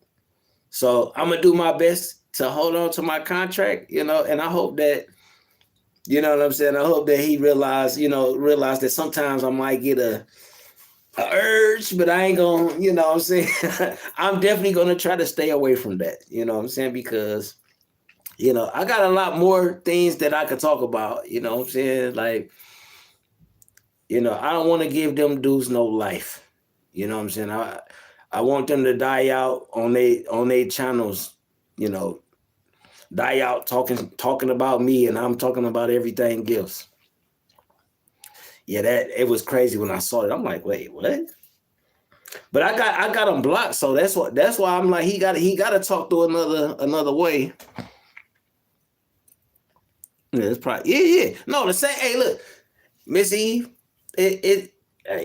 both of y'all been on me. You know, you and Not Worth It been on me the most. Like, yo, stop talking about them niggas. Like, focus on your shit, because we have fun over here. You know what I'm saying? Like, yo, I could literally say y'all two have been the most expressive about it. So I can appreciate the fact that y'all even care enough to even say something to me instead of just letting me crash the fuck out and shit. So I definitely appreciate that. You know what I'm saying? Like, shit, I was just talking about that earlier, Miss Eve, about you know, how, you know what I'm saying? Like, every now and then people just need to hear, you know, even if they got the answer, sometimes they just need to hear from another person. You know what I'm saying? Like, yo, like, you know, we got you, but we need you to, you know, be a little more focused. You know what I'm saying? And I can appreciate that, and I can respect that, you know, because it ain't many people that have somebody in their chat that will really just encourage them not to crash out versus everybody encouraging them to crash out. You know, so hey, I got a gift, you know what I'm saying? I got a gift that can't nobody. So I'm everywhere. I'm from you. Okay, yeah. You know, and I wish that Johnny Blaze, I wish we could have been on the you know, same type of time. Like I don't have no problem with him, and I wish we could have had a great conversation because I don't have no problem with him. Say, wait, I had a violation, but like, all right, not worth it. All right. I tried not to. I mean, I might have spoke. I tried to stay away from. I don't think I. Well, I might have, and I hope I didn't. Like I hope I didn't. Yeah, but I'm trying to stay away from that. I wanna stay away from it. Because like I said, I got something to offer. I got more to offer than just this beef shit. Like I could talk. I could talk about so many motherfucking things. Shit. I'm spreading my time every two. You can't pay him so much attention. Yeah, he cool. Yeah, he cool. Yeah, like I don't, like I said, I don't have no problem with him. We just had some words that was I guess he thought I had bad intentions, but I really didn't have no intentions. I was just trying to, like I said, reach the olive branch out and let him know, like, yo, I misjudged you, and I apologize for misjudging you, and I'll, hopefully we can make things right. But he was kind of, he was who he was. So I was just like, all right, I'm a bad gut, So I and I know how to walk away, I try to. I'm one of those men that walk away. I try to walk away because it's easier to walk away. You know what I'm saying? We fuss all the time. It runs his pressure up, and I screaming. Not be that. Look, hey, Miss Eve. Miss Eve, it'd be funny how, like, you talk to certain people and you provoke them and they get so mad. But when you say shit to me, I be like, all right. And then we'll laugh. And I be like, I know you don't mean no harm and shit because you the same way with everybody. You know what I'm saying? Like, so I can't think that, oh, she picking on me. You know what I'm saying? Like, oh, Miss E picking on me. Let me be mad at her and shit. Like, no, you do the shit to everybody. So, look, I'm a little bit older. You know what I'm saying? Yeah, hey, Missy, hey, look, I know, and I know you be in the shit sometime too. You know what I'm saying? But like, hey, it's what it is. We are all adults here, so we should be able to say, like, you fucking up a little bit. We should be able to do that with each other. Like, hey, look, Missy, I would prefer the truth. I don't want you lying to me about shit. Don't lie to me, cause then I'm gonna be like, why you, like, damn, why you gotta lie to me? Like, shit, it ain't no reason to lie. Like, you're not gonna gain nothing or lose nothing if you lie to me. You know what I'm saying? But if you tell me the truth, you'll receive more. You'll receive more. You'll receive my respect because you told me the truth, regardless of how it made me feel. You know what I'm saying? That's called earning respect. That's what we used to do back in the day. We used to earn respect. We didn't just demand it or think that we were supposed to get it just because we earned respect. And we initially lead with respect, and you could disown it. What's good, Yella? You know what I'm saying? Hope all is well with you.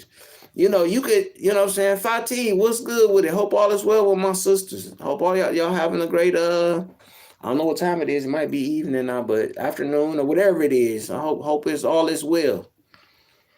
And it's just like we give each other respect initially, and then people could lose it. But it just seemed like everybody wants to have the respect. Say, back in the days, we used to have so much fun. It wasn't nothing like what these low-down people be doing. Yep, for sure. It was no doxing, just fun roasting. Oh, look, Miss Eve, the craziest thing, my family is like this.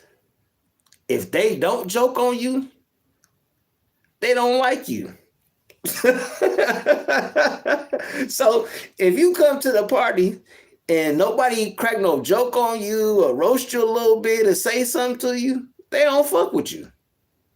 So you might as well not come back because they ain't gonna talk shit to you. But if my family like you, they gonna crack some jokes on you, and hopefully you better crack one back. You know what I'm saying? You know what I'm talking about.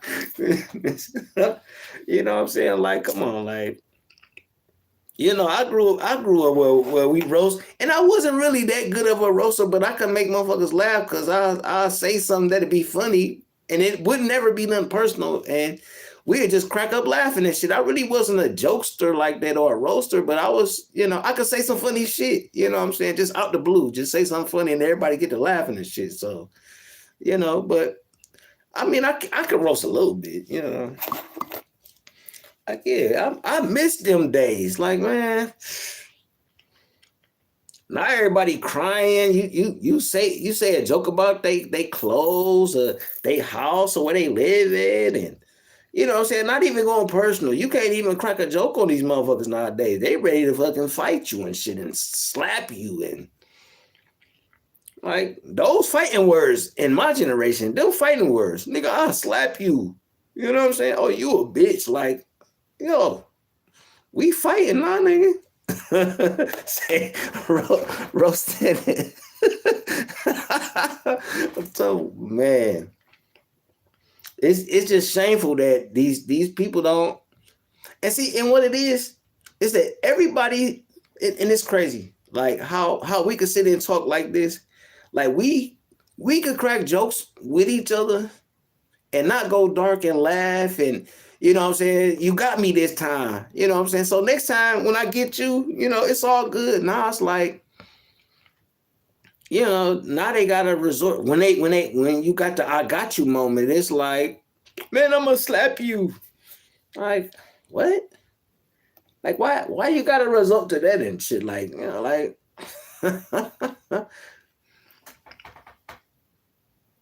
look, I'm gonna just, hey, not worth it. You, hey, look, it's crazy that you say that because people are used to getting lied to.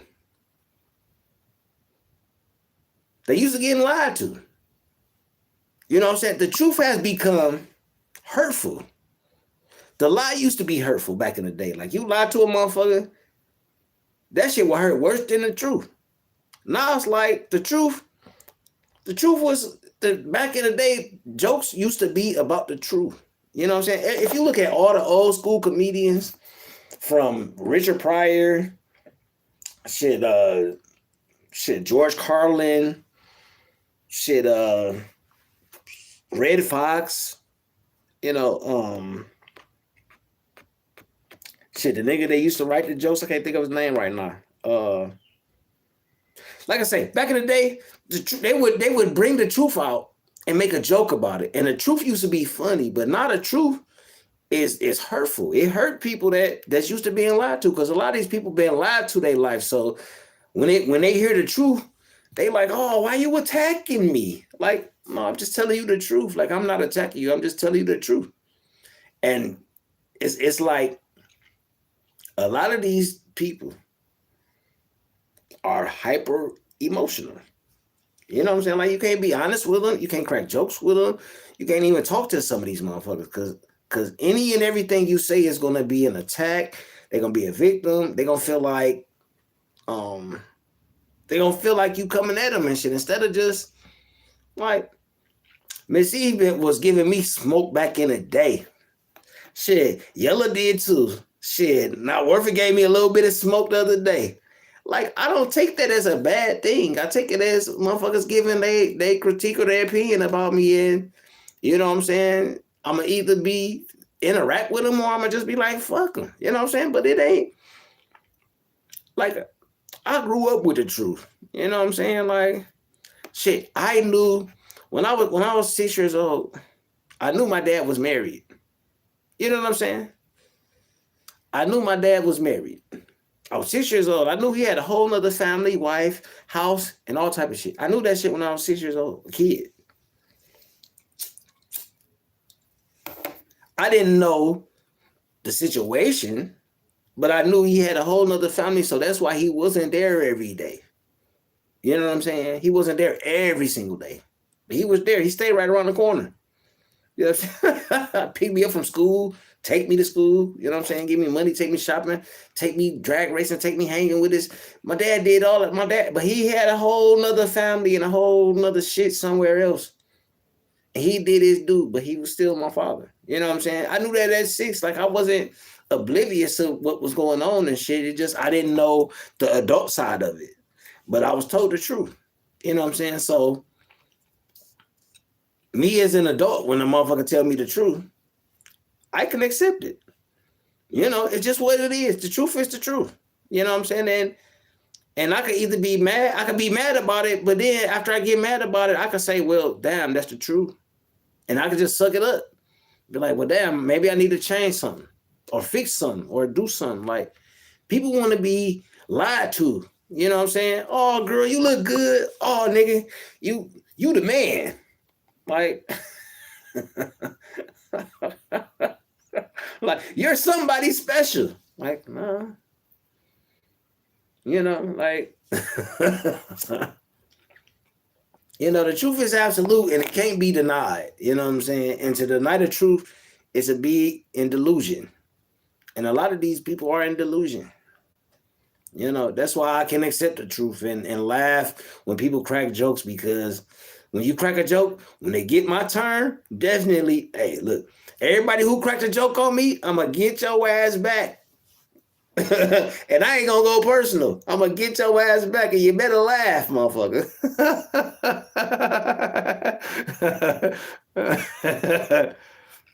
Hey, look, not worth for this, but it's what it is. You know what I'm saying? Like, it's something I can't change. It's something I can't take back. He had a whole family somewhere else. You know what I'm saying? Like, shit. And then after, because my brothers and sisters could say that about me.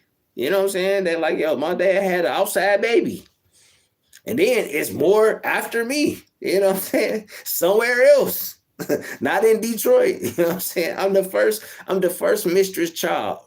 You know what I'm saying? So I'm the outside baby. And then he went to a whole nother state and a whole nother state and a whole nother state and had some more kids and some more shit and some more family somewhere else. But it didn't change how he loved me. It ain't changed how he loved my brothers and sisters that's with his wife. It ain't changed how my brothers and sisters that's younger than me. It ain't changed how he loved them. You know what I'm saying? But it's the truth. And shit, my dad was a whore. He was a male whore. You know what I'm saying? He was a male whore with money. And I keep saying this. Like, my dad had money. And every house that he had, he took care of. Even mine. What the fuck was they gonna say? What was they gonna say? Like, my dad was a breadwinner in every house. Like, the fuck? Like, what they was gonna say? You know, and if they decided to leave him, he still was gonna do the, you know what I'm saying? Shit, he still gonna do what the fuck he did because he was making money. Shit, my dad was a motherfucking Marine. My dad was batshit crazy. My dad was out of his fucking mind. But he was good to his family. He was good to the people around him, and his enemies was the only ones who got to see that. You know what I'm saying? My dad was a great man. Regardless of how anybody else look at him, I look at him as a great man, and can't nobody tell me nothing. My dad was my Superman. You know what I'm saying? My dad was my Superman. He was my superhero. It wasn't nothing that he couldn't do when I was a kid. You know what I'm saying? As I grew older, I saw his shortcomings, but it didn't make me hate him no more or no less or dislike him, you know what I'm saying, or judge him. Like, you know, I say, I guess it depends on how the person moves. Yeah, look, I keep saying my dad, my to this day, I get the trickle down respect that my dad earned while he was alive. I tell motherfuckers that's my dad, they automatically give me the respect just because that's my dad. You know what I'm saying? I earn my own respect. You know what I'm saying? But by him being my dad, I got dudes that heard my dad died and shit. Them motherfuckers like, oh man. And they tell me this fantastic story about my dad. And be like, damn, Like, you wasn't eating his son. Say, I probably ain't signed the fuck up. Hey, look. I used to have, look, I had this young lady that I was kicking it with in a neighborhood. And we had went over to one of her people's house. And the lady at the time, she like, yo, like, you look familiar. She's like, who your people? So I told her who my people was. She's like, oh, for real? Like, oh shit. She done fixed my plate. She told me don't get up. She brought my plate to me and told like, don't worry about it, baby. Just sit down. She brought me something to drink, brought my plate to me. And she was like, yeah, your dad. She told me a story about my dad and shit. And her sons was looking at me like, why the fuck you fixing? We don't know this nigga. Why you fixing his plate and shit? Like, you get. She like, don't get up, baby. I got you. And I told her, I was like, you ain't gotta fix my plate. She like, nah, don't worry about it. You good. And it was like, damn, this is one of the ladies that my dad used to fuck with. You know what I'm saying? And don't nobody else know that shit, but I figured it out. Like, yo, like, oh, she used to fuck my dad and shit. Like, oh, like, okay. You know what I'm saying? And I just got the respect from her automatically just because that was my dad and shit. You know what I'm saying? And my lady friend at the time, she like, why she fixing your plate and what the fuck going on? And like, everybody is confused except for us two. You know, like, we know what's going on, but don't nobody else know what's going on. And they was mad as hell, like, why you fixing this nigga plate? You bringing them drinks and shit? And I told her she ain't had to, but she did it just out of honor and respect for my dad. You know, so I know that some of the women was on board. You know, they was on board with the shit. You know, like, hey.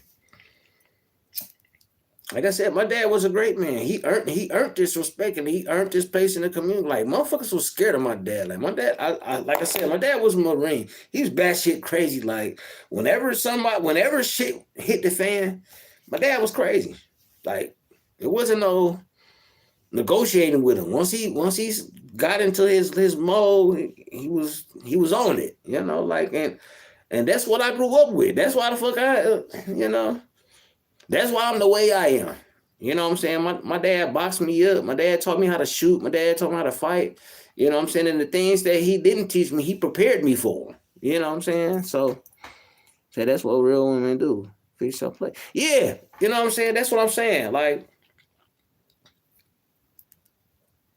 you know, but this ain't not worth it. That was the first time I was at her house and she just looked at me like she just kept staring at me, and I kept looking at her like, oh shit, like the fuck about to happen, you know? Because this is the first time I'm at their house, and she just walked up to me like, you look familiar, like who your people?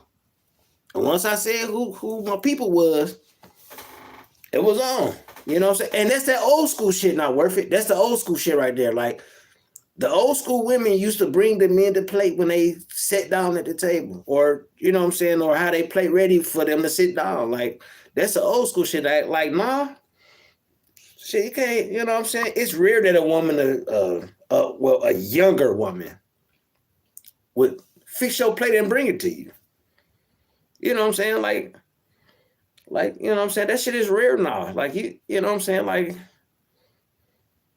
you know, it's like the roles have switched.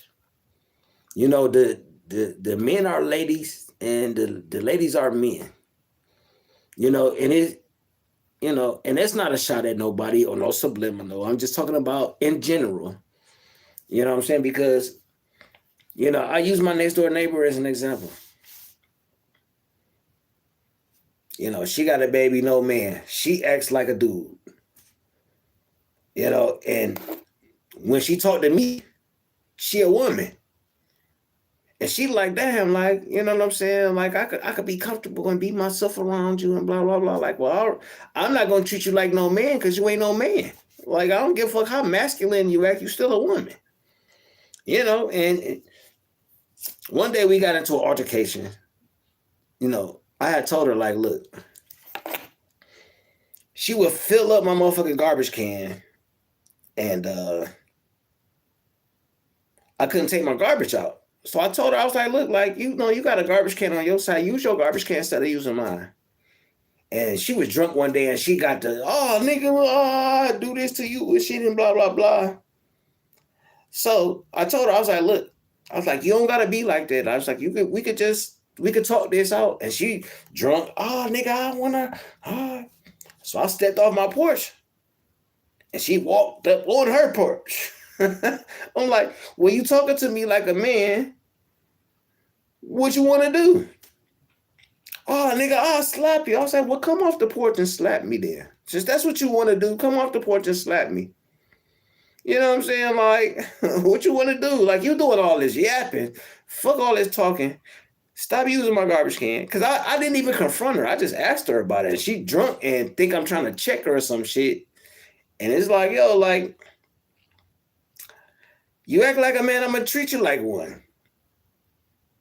You know? And I'll be cool after that because I told her, I was like, I will smack a bitch. I was like, I won't hit no woman, but I will slap a bitch. And if you come off that motherfucking porch, I'm going to slap you the fuck out. And that was the last thing I had to say to her. We don't even argue no more. You know, like. And I didn't mean it like that, but that's how I react to all shit. You know what I'm saying? Like, when it comes to aggression and fighting and all that other shit, that's how I react to all that shit. It don't matter who you are. It's not a specific thing for a specific person. It goes for everybody. Don't threaten aggression. You know what I'm saying? That's and my neighbors know it now. You know what I'm saying? It took them a couple years to realize this shit. You know what I'm saying? But once I actually got into like out in the neighborhood and started, you know, mingling with the motherfuckers, they realized like, yo, like, all right, let me leave this nigga alone because he chill. All he do is sit on his porch. He might clean his guns. He might clean his swords and shit, sharpen his swords up. He might do that shit, but he relatively out the way, so we ain't gotta fuck with him. Like, stick to that. like we could talk all day. You know what I'm saying? Like, I got a couple videos with my neighbor next door. I chop it up with everybody. Like I'm a communicator. You know what I'm saying? I can communicate with anybody. You know, we can communicate, but once we start going left, too far left or too far right, then you know it's a little different. You know, but I think I'm motherfucking stand my ground. Yeah, that's basically all I do. Like, man, I've been on this motherfucker all this time. Yeah, I done had a couple jokes cracked on me and all type of shit. I ain't on this motherfucker mad, getting ready to say fuck a nigga, fuck this, and blah blah blah. Like I'm on this motherfucker having fun and enjoying myself, laughing, drinking my little stuff, and smoking my cigar and chopping it up and cracking it up with y'all. You know what I'm saying? Like, this the shit that I enjoy. You know what I'm saying? Like, I want to do this, and we could motherfucking roast like a motherfucker on this one. Like, shit. Shit, man. You know, hey, look. I got to turn my motherfucking ears off so I can see. Cause I can't hear shit, so the only thing I can do is see. So shit. Oh shit. Yeah, you know, but like I said, yo, I know somebody else probably live now. Shit, I was just getting on to chop it up and talk my shit for a minute. You know what I'm saying? Like, I appreciate y'all for coming to hang out with me and laugh a little bit. You know what I'm saying? And, hey, not worth it. I might have slipped up a little bit, bro, but work with me, man. Work with me, because I didn't even, if I did mention it, I didn't keep going. I said it, and then I stopped it, and I went somewhere else with it. You know what I'm saying? So just work with me, bro. Work with me. I'm on the way. You know what I'm saying? Like, I just gotta learn to ignore these motherfuckers. Like they don't have no input on what the fuck I'm talking about or adding to it or nothing. These are agents of chaos, you know, and I'm trying to stay far away from that, you know. But yeah, love, peace, happiness, success, positivity. Negativity, you ain't gotta fuck with it. Fuck with the positive, you ain't have more, have better. So that's about it. Yeah, love your kids, love your children, love your babies, talk to them, tell them the truth, you know, give give them life lessons that they could utilize and what they could utilize later in life. You know, like give them weapons to fight with, because we all fighting in a war. You know, and it's a war against yourself first, then everything else. And you have to fight yourself first. You got to master yourself first. So give your children weapons to prepare themselves for tomorrow, because you might not be there to help them fight tomorrow. So prepare them today. You know, give them the jewels that they need so they can have a better opportunity at being successful in life, in the streets and the workplace or wherever. But, you know, when my next presentation,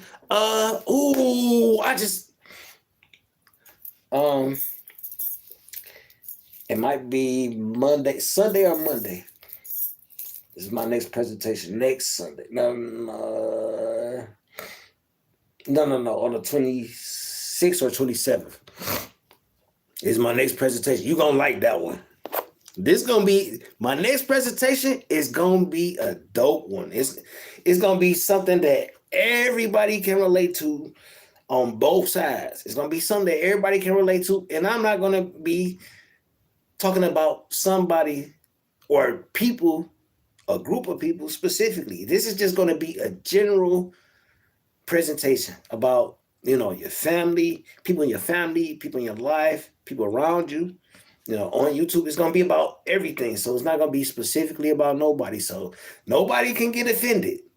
I mean, they can get offended because it's going to say some stuff, but it's going to be a general thing. And that's what I'm about to start doing my presentation. I actually got 2 presentations planned already. I already wrote them down. I already know what I'm talking about. I already know how I'm going to talk about it, how I'm going to break them down. And I got 2 presentations ready. And I might have a third one because I was going through something earlier and I was like, damn, that's interesting. But I know one of those lives, well, the third one should be about Detroit. You know, the history of Detroit, because I did say I was going to do that. And I said that a couple months ago, and I still haven't done it.